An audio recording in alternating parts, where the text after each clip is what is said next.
All right, fam. The more I dig deeper on the Anthony Davis to Washington Wizards trade, the better I think we have done. Right? It just keeps getting better and better. We're going to call it the gift that keeps on giving. Okay. We are past the trade deadline. What we're going to do in today's episode, we're going to talk about all of the things that the Mavericks did at the deadline, which is really like 2 moves at the most. 2 moves total. And we're going to give the Mavericks a grade. We're going to talk through each of the players we now have on our roster, including the one that was like brought in at the literal buzzer, Tyus Jones. We're going to talk about those things today. And also, let's not forget, we are playing our top rival, the San Antonio Spurs, today at 7:30 p.m. Central Time. But guess what? We're doing that at the American Airlines Center. We are doing it with a different roster than we had last time we faced the San Antonio Spurs. In fact, it's very different. But yeah, that's what we're going to talk about today. I am your host, Ethan, the advisor Clayton. Welcome to the party, fam. And by party, I mean Dope Trade Deadline Celebration Podcast. This is Your Mavs, a Dallas Mavericks podcast where all are welcome. Y'all better behave. All right, I want to talk about the basketball game first. Again, we're playing the San Antonio Spurs tonight at 7:30 p.m. Central at home. And it's the second matchup we've had against the Spurs this season. If you'll remember, we played the Spurs on opening night, or at least the Spurs played on opening night. If you'll remember, guys, the Mavericks got it handed to them in epic fashion on opening night. It was kind of crazy. We had a lot of weird, nebulous expectations about what the Mavericks were going to look like. There was certainly some hype surrounding Anthony Davis, Cooper Flagg, those guys being on the court together. If I remember correctly, we were down by 35 at one point in the second half, and we kind of closed the gap towards the end by hitting a couple of threes that made it look not nearly as bad as it actually was. And one of the things I really remember about that first matchup of the season is that Cooper Flagg seemed shell-shocked by the alien that they have over in San Antonio, Victor Wembanyama. Guys, he has evolved so much since opening night. I'm actually really excited to see. I think Cooper Flagg is one of those guys that sees a tremendous challenge or another big name out there that may be competing with him for Rookie of the Year. Anytime he sees a big challenge, he takes it personally. So if he goes back and looks at the film from opening night, he's going to take that very personally, and he's going to do some fun stuff tonight. Yeah, just keep your eye on our guy. But overarching, the Spurs are 6-4 in their last 10 games, and we are the inverse of that, 4-6. We are not playing good basketball right now. We're on a decent losing streak, and I do anticipate that to continue tonight. So yeah, let's dive into. You heard it here first. The first thing on my radar tonight, I'm going to throw the score out there. I see us losing 106-99. Now, that's not a very high-scoring game, especially in today's NBA. I went back and looked on – obviously, I just talked about how the Spurs are 6-4 in their last 10. But I've looked at who they've been playing, what their scoring output has been, and they just haven't been playing all that well, right? They're not shooting the ball well at all. And the wins that they're squeezing out, they're doing it because of their incredible defense. And I say incredible defense, I'm talking about like the Defensive Player of the Year front runner, Victor Wembanyama. And the Spurs are also known for having some elite point of attack defenders in Stephon Castle. Maybe it's just him that's elite, but there are other serviceable defenders on the perimeter like Devin Vassell, Keldon Johnson. They're like a solid team full of role players that know exactly their role. They're kind of fun to watch if I didn't hate the Spurs so much. Anyway, we're going to lose tonight 106-99. Again, neither team is playing well or shooting the ball well at all lately. And we lose by 7. I think it's going to be tight the entire game. I don't really see us digging a super deep hole like we did in the first matchup of the season. We haven't really been playing that way lately. We're not doing the thing where we get down by 15, 20 points in the first quarter, and then all of a sudden in the second half, we start to figure it out. We haven't done that in a while. That was our calling card. Now our calling card is we're always going to play hard. We're going to see some exciting things from the rookie. And we're going to lose. Like that's kind of our calling card right now, even if we keep it incredibly close, right? So yeah, we'll lose. But some things that I see through the rose tinted glasses with like absolute optimism, those things that I see happening tonight. One of them is I see Cooper Flagg and Max Christie combining for 55 points. Okay. Obviously, Cooper Flagg he's been unbelievable lately, right? He gains confidence with each passing game, with each passing moment. If he tries something and it doesn't work, he's going to try it again very soon thereafter, and he's going to have it figured out. And defenders are going to be like, oh, we might need to adjust our game plan. So obviously, yeah, Cooper Flagg is on fire. Max Christie, however, has been a little bit lacking in the shooting department lately. Maybe there's some sort of mental thing going on. Every player has bad shooting stretches. That's just part of the game. I'm not worried about it at all. Now, those two combining for 55, if we're going to be exact here, I could see Cooper Flagg having like 33 and Max Christie having 22. If I had to break it down that deeply, that's what I would expect. Cooper Flagg with 33, Max Christie with 22. Let's see. Oh, and the last thing I want to say about that duo, since we're clearly not built to win, we're not built to compete or even like fight for the play-in tournament. The thing that I'm kind of keeping my eye on that I really want us to put emphasis on is the chemistry between Cooper Flagg and Max Christie when they're on the court together. Like, let's get a nice little two-man game going, right? The in and out type of action where, Cooper Flagg can drive and then dish. Max Christie has that same type of bag where he can very aggressively and quickly get to the hoop. And if if the defense collapses on him, he's got good court vision and he can make the right play the right pass. So I really want to watch a lot of film on those two together for the remainder of the season, because it is very clear we are building around the young core. First and foremost, obviously, Cooper Flagg. Max Christie is part of that identity. Players like Derek Lively, when they return from injury next season, I believe he's going to be very much part of our core. And maybe a guy or two that we traded for at the deadline will be part of that. We'll talk about that in a second. But the last, you heard it here first, I mentioned that whenever Cooper Flagg hits a challenge or sees something in his way that, could keep him from doing his thing, he takes it personally. And I think the object of his taking it personally tonight is Victor Wembanyama. Something I see happening is, and maybe I'm delusional. Call me delusional in the comment section all you want. Something I see happening tonight is Cooper Flagg will dunk on Wemby. You heard it here first. Go ahead and take it to the bank. So in review, we lose 106-99.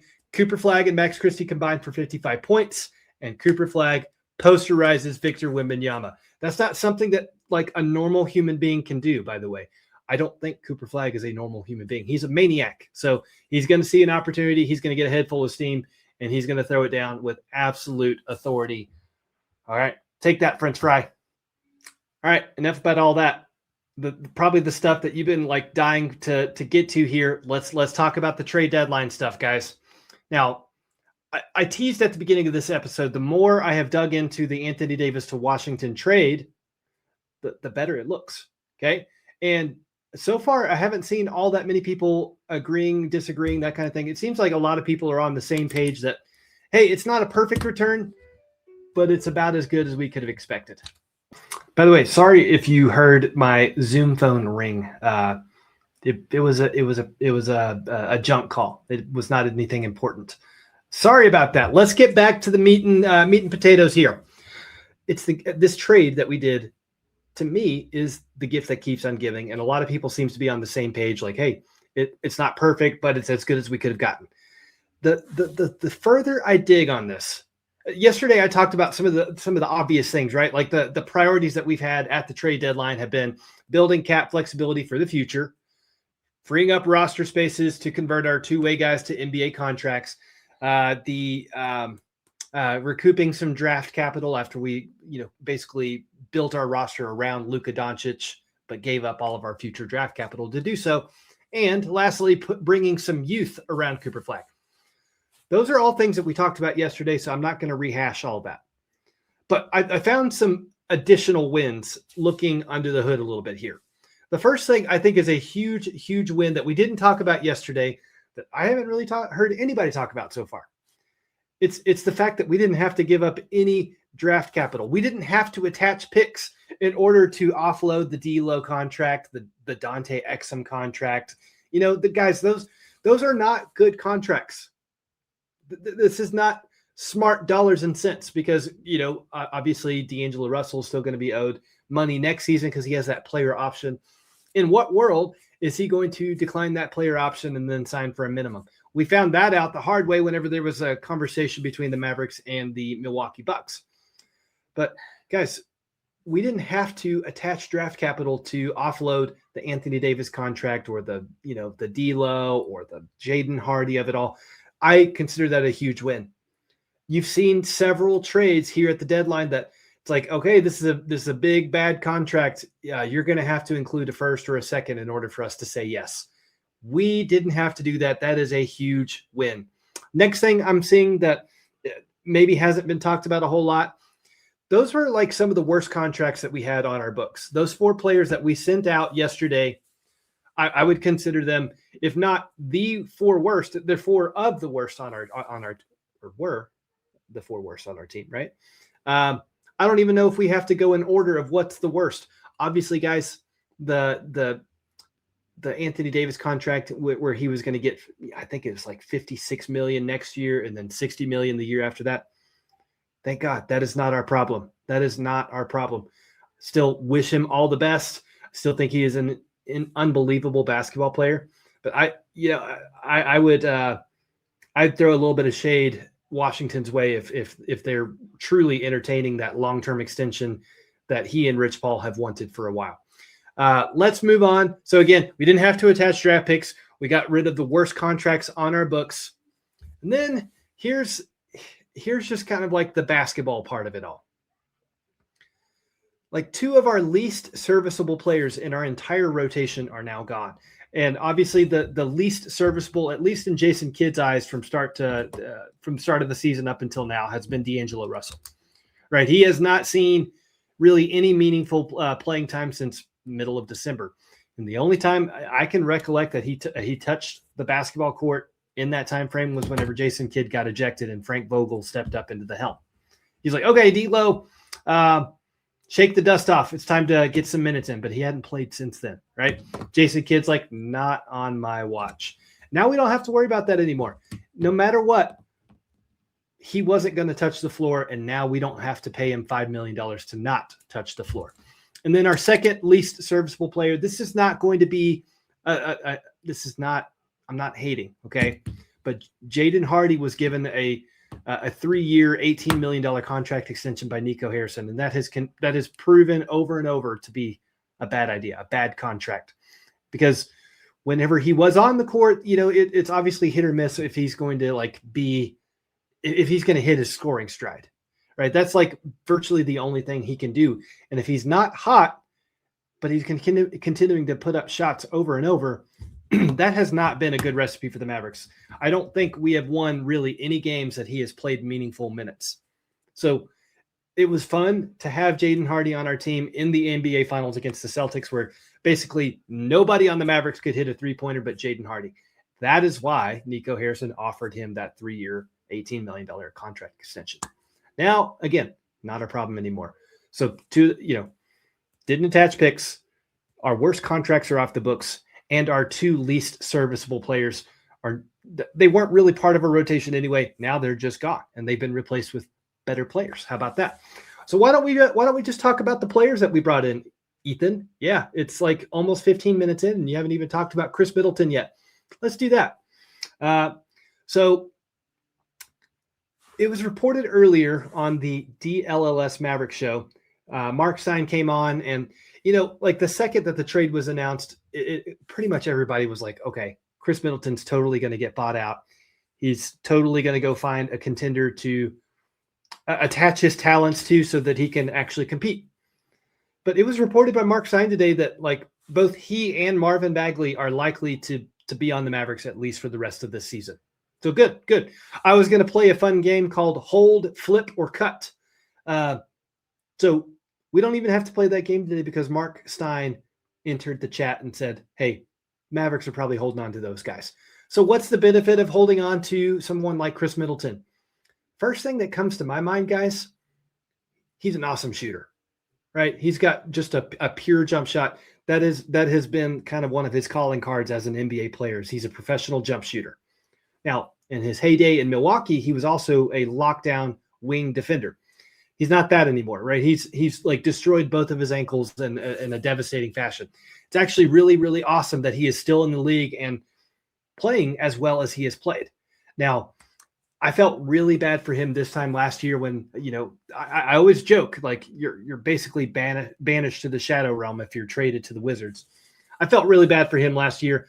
Really glad he's on our team. I don't expect him to be a long-term piece whatsoever, but I like the shooting and I love the veteran presence. He is a good locker room guy. He's a good culture guy, and let Cooper Flagg spend some time around him. I don't think anything bad comes of that. Right? This is about the most low-risk thing that the Mavericks can do, right? We don't even need to like sink funds into buying out his contract or waiving him. Like, let's just let it ride. Let it ride. We don't have high expectations. I said this yesterday. He's not going to hurt our chances of win. Well, he's not going to decrease our lottery odds by any shot, and he's not going to increase our chances to make the play-in tournament. So that's kind of the sweet spot for the Mavericks. Let's play the guy. Now, next player I want to dive deeper on is Marvin Bagley III. I mentioned this in yesterday's episode. Bagley was in the same draft as Luka back in 2018. And there were hot debates all over the place about whether or not the Mavericks, if they were going to actually trade up in that draft, if it made more sense for them to draft Marvin Bagley or Luka Doncic. Now, obviously, we chose well. And the Kings infamously chose Marvin Bagley over Luka Doncic. That has continued to live in infamy. Although probably the best play of Marvin Bagley's career was his rookie season, right? He wasn't all that bad. He averaged 14.5 and had 7.5 rebounds a game. His second best season in his career, just if you look at the pure numbers, minutes distribution, that kind of thing, his second best season of his career has been this year in Washington.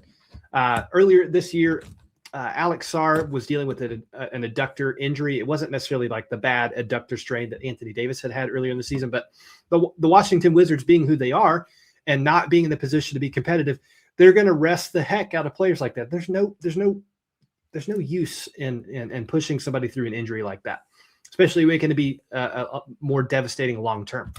So in Alex Sarr's absence, Marvin Bagley was like a walking double-double, right? He has been playing fantastic basketball this season. Now, he's on an expiring contract, so maybe the remainder of this season turns into an extended tryout for him, not just for whether or not he's going to be part of the Mavericks long-term, but like he may generate a market for himself that, he can go get a bag somewhere else this summer. And it was even reported yesterday that there was external interest as soon as the Mavericks had, received Bagley in that package. I'm like, oh, are we going to flip him? Again, we don't have to play that game. We don't have to worry about whether or not the Mavericks are going to buy him out or waive him. It seems like he is going to be on our team for the rest of the season. And I like that prospect because he is an athletic, low-post power forward. He's a solid board man. He's going to be a great backup for us. When I say backup, he can play the power forward. He can play the center.